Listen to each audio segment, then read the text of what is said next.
In this video, I would like to show you how to play the perfect game of chess by following 10 steps.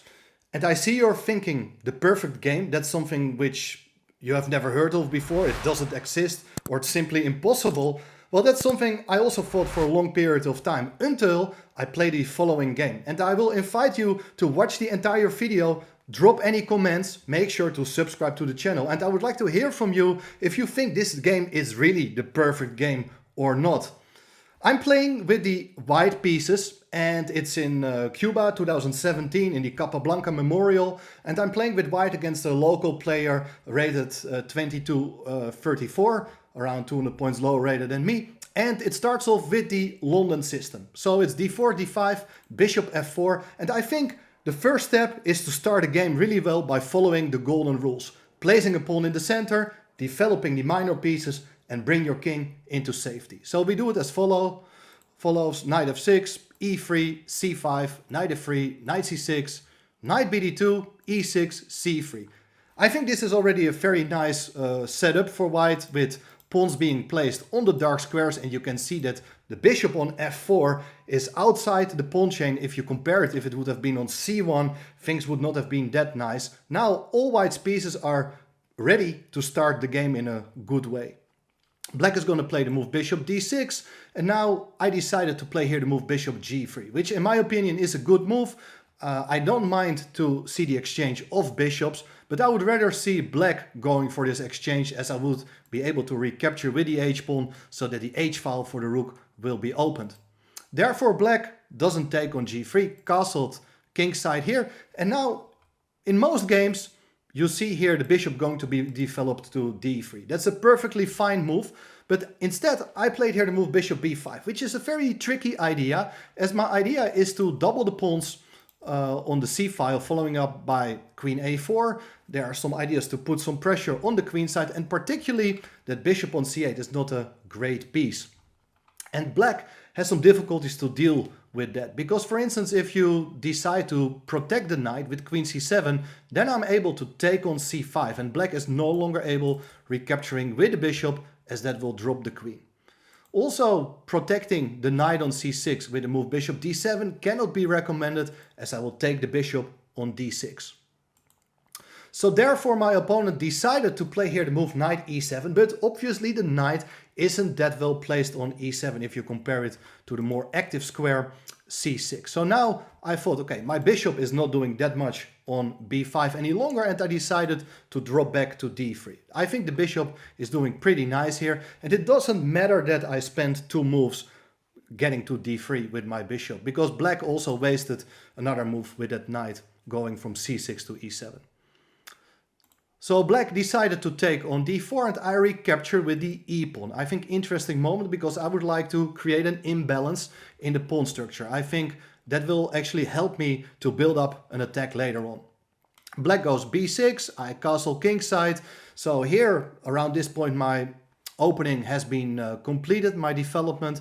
And after bishop b7, I play queen e2. This is the moment the opening is officially over, as my rooks are connected, and black decides to play here the move knight g6. So we have implemented the golden rules perfectly, and now the big question is what to do next. So a very important next step is to think about possible piece exchanges. And now one thing you will consider is that this bishop on d3 is probably white's best piece, but the following sequence of moves may come as a surprise. But after trading off pieces, bishop takes d6, queen takes d6, I also decide to take on g6 with my bishop, because black is about to go knight f4. I want to get rid of that knight. So bishop takes g6, h takes, and I jump in with my knight to e5. Why do I go for this particular sequence of moves? It's not important what you do exchange, but what remains on the board. And I believe that my knight on e5 is a wonderful piece, and it's very difficult to kick it away, while the bishop on b7 is not looking great at all. It's kind of stuck behind its own pawn. So black plays here the move knight e4, hoping that after something like knight takes e4, d takes e4, at least this bishop will have a bit more perspective, because at some point, who knows, the e-pawn may be moving somewhere, and then the diagonal for the bishop is open. So I wanted to keep it simple. I was not interested in changing the pawn formation, and I thought, let's just kick the knight away with the move f3. We are keeping it very simple, and now after knight takes d2, queen takes d2, we have a situation in which 3 pairs of minor pieces have been exchanged, and I'm very happy with my knight on e5, because note that black, because of that pawn on g6, he's unable to play the move f6, as if that happens, there is the move knight takes g6. So it's very important to understand the pawn structure, which pieces to exchange, and also to spot the exact weaknesses and how to make use of it. So first things first, everything is looking nice, but we still need to extend our advantage. Now the big problem for black is this bishop on b7, which is not looking great, but if you, for instance, play bishop a6, I'm just happy to move my rook away, and this bishop, maybe it's a bit better on this diagonal, but it doesn't really pose any problems to white. So black instead had a different idea, played here the move bishop c6, looks a bit weird, but after the move f4, black goes bishop e8. And now you understand what black is about to do, because of course the bishop doesn't look great on e8, but the idea is to play f7, f6 and try to kick out white's most powerful piece on e5. So the next step, of course, is also to understand what your opponent wants to do. And now, with a very simple move, I'm preventing my opponent's intentions. And that's what we call prophylaxis. I play here the move queen d3, and that's the move I like really a lot.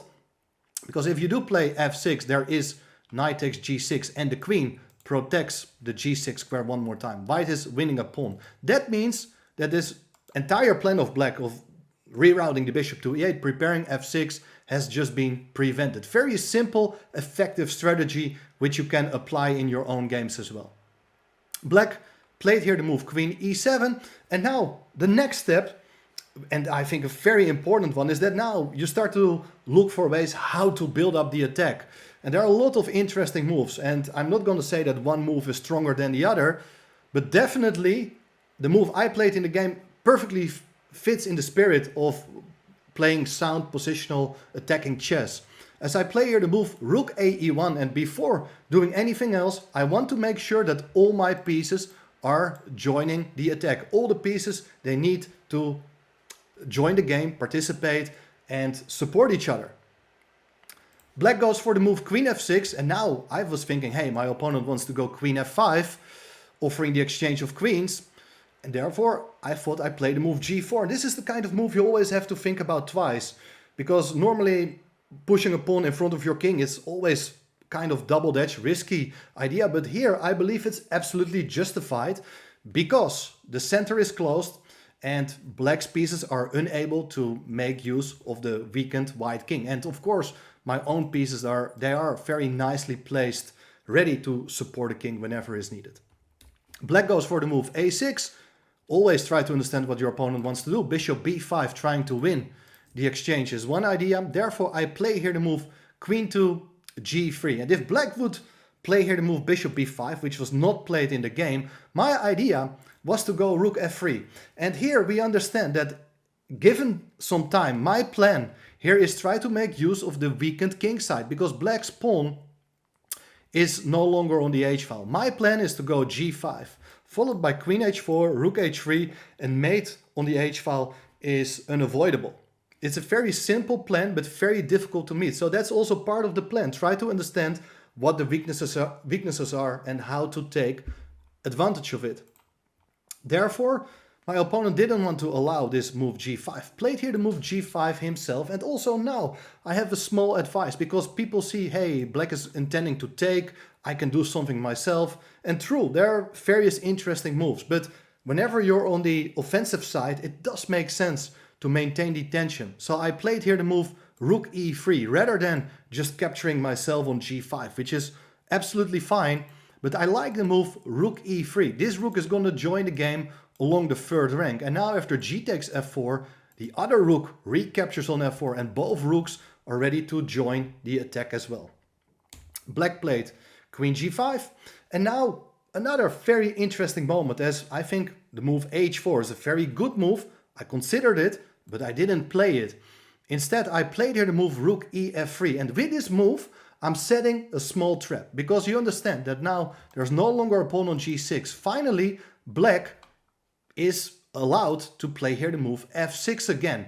You're not really threatening to take the knight because the rook on f8 is hanging, the f-pawn is pinned. And my idea was to provoke black to play this move because I was ready to play h4, attack the queen. The queen has only one square to go, and then my plan was to play g5. With of course the point that if you do take the pawn, there is rook takes f8. This is the main drawback, that the bishop on e8 is obstructing the connection of the rooks. So taking the pawn is not possible. Black would have to move the queen instead, but that allows g takes f6, and now I do get a crushing attack, winning a pawn. This is game over. So setting traps is also a very important strategy in a lot of games when you have the initiative. Instead of playing f6, black played instead the move rook a7, overprotecting the pawn. But now, anyway, my pawn comes to h4, attacking the queen. Queen goes back to h6 and I play g5. The queen goes to h5. And now, one very interesting move, very logical move here would be to attack this point, the pawn on f7. It's attacked 3 times by both the rooks and the knight, but it's so well defended. So a move like g6 doesn't really lead anywhere. Black can still play f6 and the position remains closed. Instead, the key idea is here to play the move rook f6. Ooh la la, this is really, really nice. It's a kind of blockading sacrifice, with the main point being that if you do take the rook, there is g takes f6 with check, and if the king goes away to h7, it's checkmate on g7, and otherwise, okay, black can put a queen on g6, but then I'm just able to take it, f takes g6, and the attack just still continues. It's a rook and bishop versus a queen, but white has a decisive advantage. So rook f6 is a very nice, elegant move, and it even threatens to play rook h6. So it's not only elegant, it has a clear function. Very effective sort of chess, and therefore black has to move the queen away to h7. And now, of course, that same idea with rook h6 doesn't work, because after take-take, the queen protects the g7 square. There is no mate, so the rook sacrifice doesn't work. But instead, I can play the move g6. Beautiful move, attacking the queen. And of course, the pawn cannot be taken because of checkmate. So the queen is forced to go away, and now I do take on f7, g takes f7, bishop takes f7, and I believe this is already quite a big success. I have managed to trade off the g pawn for the f pawn, and before starting to calculate a lot of things, I thought, let's just move the rook back. I'm not in a rush. Black is totally stuck, because look at this position. This bishop is not able to move away, because then the rook on f8 is hanging. If this rook is going back to protect the rook, then we're able to take on f7. And after rook takes, it's rook takes, you're winning material. So you understand that the bishop is kind of stuck, not able to move, but also the rooks, they cannot really go anywhere. So black is running out of useful moves. Black played here the move b5. Here I understood during the game that, well, my opponent really is lacking having any sort of good ideas. But the big question is how to increase the pressure. And now a very difficult moment, but I think a very instructive one, as you are thinking about an attack. And there are a lot of interesting moves. But the move I played in the game really does increase the pressure on the weak spot in black's position. And it's a kind of difficult move to find, because I play here the move queen g5, which does offer the exchange of queens. But there's a serious threat. I'm ready to take the queen, and if the bishop recaptures, then once again the rook on f8 is hanging. While if black is going to take himself on g5, I will recapture with the h-pawn. And the big difference is now that I'm about to play the move g6, attacking the bishop. If the bishop goes away, once again the rook on f8 is hanging. While black cannot really play the move g6 here himself, because that allows me to take on g6 with a knight, once again exploiting the rook on f8, which is not sufficiently defended. So black has a big problem, has to move the queen away. The queen went back to h6, and now, of course, going for the exchange of queens is less attractive, because my pawn stays on the h-file, and I wanted it to become a g-pawn so that it could target the bishop on f7. So I'm not ready to go for the exchange of queens now. But I understood that having forced the black queen to go back to h6, the queen is no longer defending the bishop. And I got really tempted to look for a way to win material. So the first move I looked at here was knight takes f7. And if black is going to recapture rook takes f7, I wanted to take on f7 with the rook. And now if black does recapture, there is queen d8 check. And if the king goes away, there is a rook takes f7 and I'm winning a rook. But here I understood in time that black, it's not the end of the line. Black still has this move queen g6 with a double attack. Black regains the material and it's just an even queen endgame. That's something you don't want to do when you have a massive advantage. Don't go for the exchange of pieces. The second problem was that in the same line with knight takes f7, rook takes f7, rook takes f7, black even has the additional option to take first on g5 with check. And therefore I understood that it does make a lot of sense before doing anything else to just improve my position with a very simple, subtle move, king h2. And this is very nice prophylactical chess because the king is much safer. It's no longer in a potential queen check on the g file as we have seen in the other line. There was queen g6 or queen takes g5. And still black cannot do anything. Queen takes g5, h6, g5. And once again, g6 is coming next. White is about to win material. Black played the move a5 instead. And now I had this idea. I was double checking everything, make sure that everything is calculated correctly. And now I can take on f7. Very important idea. After rook takes f7, rook takes. Now the big difference is that taking the queen is no longer an option because it's not a check.